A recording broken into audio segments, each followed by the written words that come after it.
Hey guys, Supersonic123 aka John here. Welcome to episode 42 of the Everton Career Mode. For the first game in today's episode, the first of three, we take on Aston Villa at Villa Park.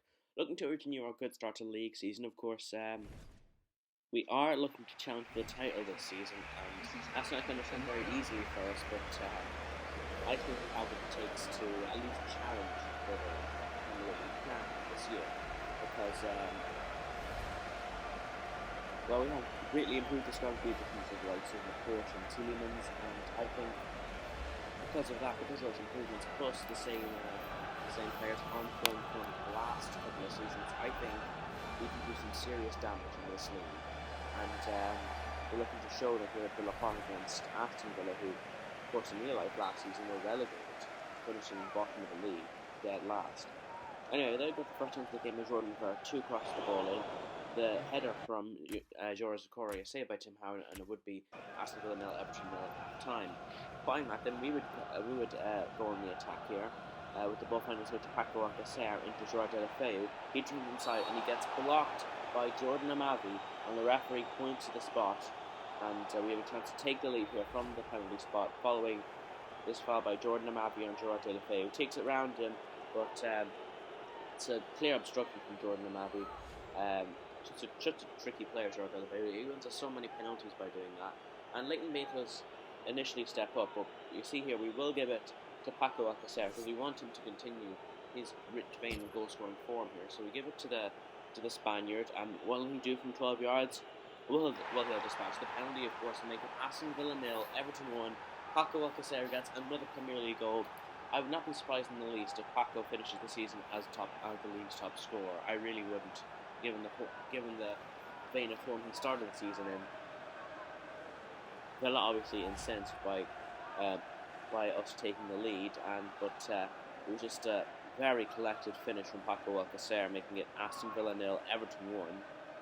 No chance for Brad Guzan there, and it goes right into the corner.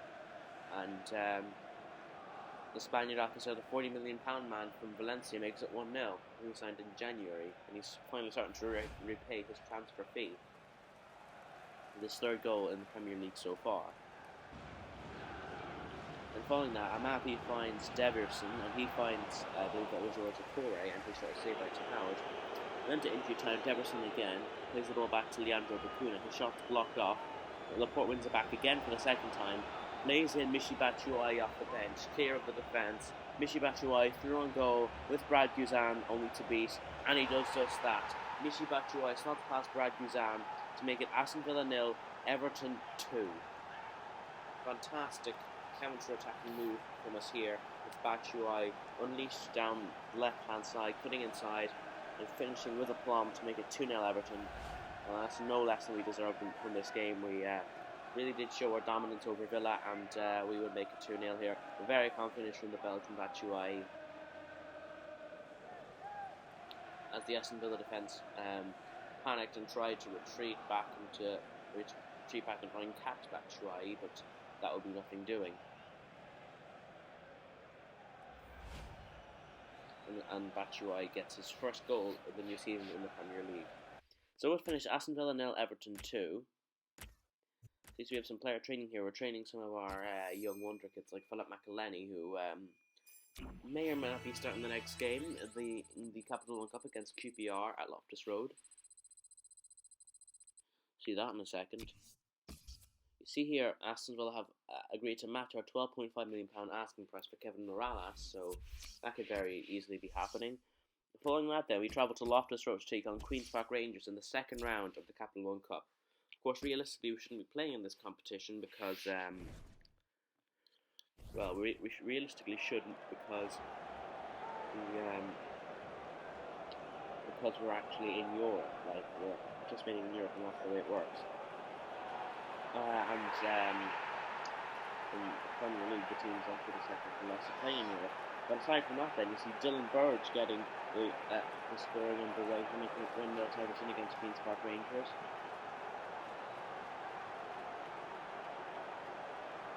And the young Englishman Burge makes it 1-0. A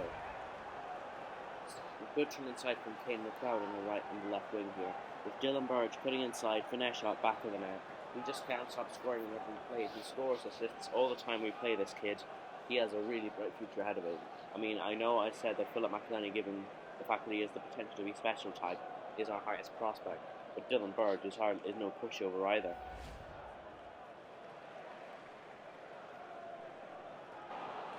Following that, then we would Daniel Pistola would give to Bird to take a free kick. He would find Paul Robson, who would play in Mishi Batshuayi. He turns inside, shoots, and the shot is saved by Robert Green and held away by Sandro.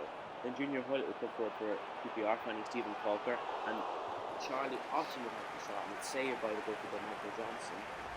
And the man who in real life was signed for Aston Villa back in January. And, that was a shot saved there by Michael Johnson, still at QPR, lying in the Championship. So I would finish QPR 0 Everton 1, and the more or less no chances in the second half. So she there finishes 0-0 or finishes 1-0 at the end of both halves. So we asked for 4.5 million from Aston Villa to sign Stephen Naismith, but then we're going after this guy, Sekou Junior Cassie. He's an Ivorian striker and he plays in the MLS. Yes, it's Didier Drogba's regen. What a prospect to sign the next Drogba striker to play in that youth team sheet that I played in the last game. I was forced to play Batshuayi because I didn't have any other good striker. And then we're looking at this guy, Hayden Palmer, a right back who's a free agent, and also another free agent. This guy, Victor Bo, a 19-year-old centre back from Argentina, and these guys could have very good potential. I see a lot of very good randomly generated players coming up in the free agents. You see Sekou Junior Cassie, Sporting Kansas City, his club, accepted 2.5 million from him, so he offered him a contract. But Victor Boo and Hayden Palmer both declined, as we didn't inform them of what their squad role would be at the club. So we tell Hayden Palmer that he'll be a future first team player.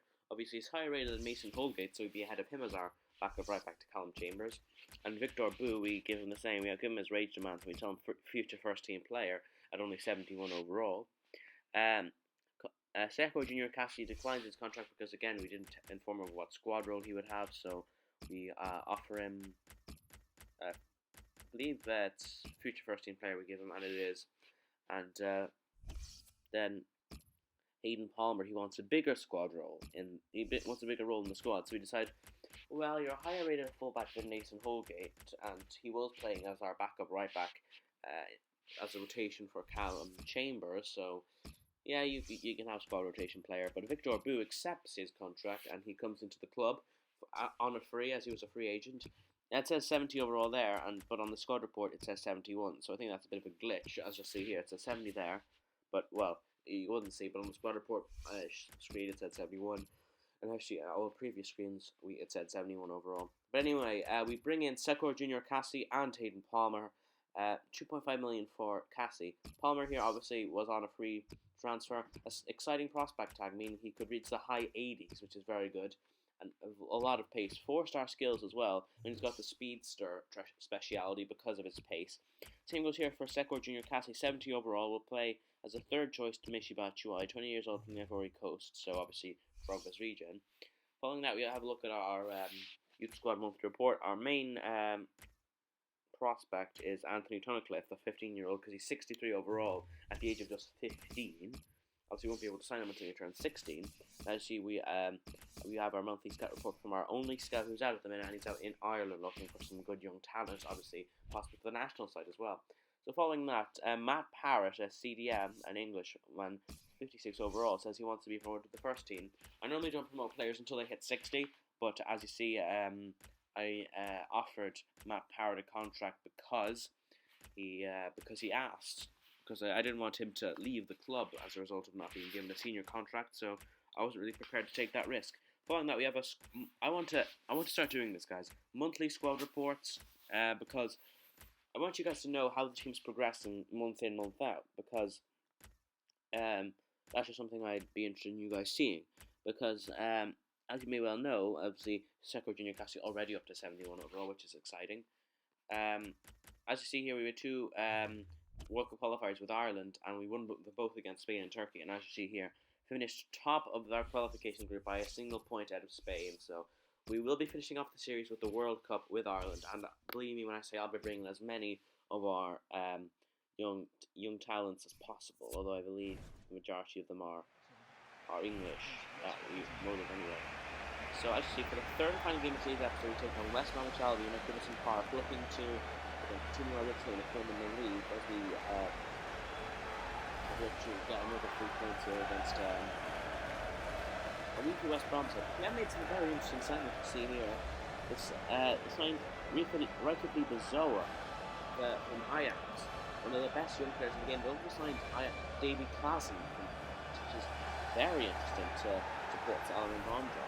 Bezoa is one of the best young players on the game, as it would have potential around 88. And you see here, debuts for Klaassen and Kivra, the goalkeeper from Trabzonspor. So we've got the first into the gate here with Gerard De La Feu playing in Ross Barker, who would shoot with his right foot, saved by Kivra, however, the goalkeeper, and out for a goal kick in the end. So West Brom would then retaliate with Salomon Rondon finding Bezoa. He would turn and shoot the shot to be saved by Tim Howard, as he still seemed might consider retiring at the end of the season, and I completely understand why he would do that, but I would very much like him to stay at the club as long as possible, that is, because he's just such a good servant for us. He's keeping Dragowski out of the side, really, and he would be the first choice after his retirement. Of course, this is going to be our last season in Everton. But would you look at that? Gerard De La Feu wins another penalty here. The same idea, an obstruction, this time by Johnny Evans, player, someone who I never rated as a defender when he was at United. I think he's at the right level playing for West Bromwich Albion, but regardless, you see he pens Gerard De La Feu, and Leighton Baines steps up to take it, but you know what we're going to do. We're going to give it to Paco Alcacer to see if he can continue his form. Even though Leighton Baines is at 90 penalty rating, the best penalty taker in the squad, Paco Alcacer is one we really want to continue his goal-scoring form. But he doesn't. Kivrak saves the penalty, which is very unfortunate on the brink of half-time. So it would be Everton 0, West Brom 0 at half-time. Following that, then, we would try and gain the lead here with Leighton Baines cutting inside onto his right foot, and in the end shoots with his left, when saved by Kivrak again. Baselli heads back into the box, and it's headed wide by Andre Carrillo. And as you see, we're trying so hard to get to break the deadlock here, and then later on in the game, Leighton Baines will cross the ball into the box, headed by Andre Carrillo, but it goes over the bar, and that's more or less that then. Even with 20 minutes to go, we would still come in search of a winning goal, but as you see here, it would finish Everton 0, West Brom 0. So unfortunate that we would draw this game against West Brom. We would have been hoping to pick up the win, really, but you can't have everything, I guess, and I'll take the 0-0 because it's, not a very regular occurrence that we only get 0-0 in the league, so we'll hopefully be winning a couple of games next episode. So as you see here, Matt Parrott accepts his senior contract offer, so you'll see him here. So that more or less brings an end to this episode, guys, episode number 42. The 43rd episode should be up either later today or on tomorrow, and in the game we will take on PSV, Swansea and Swindon Town. So comment, like, subscribe, stay tuned for the channel, and goodbye.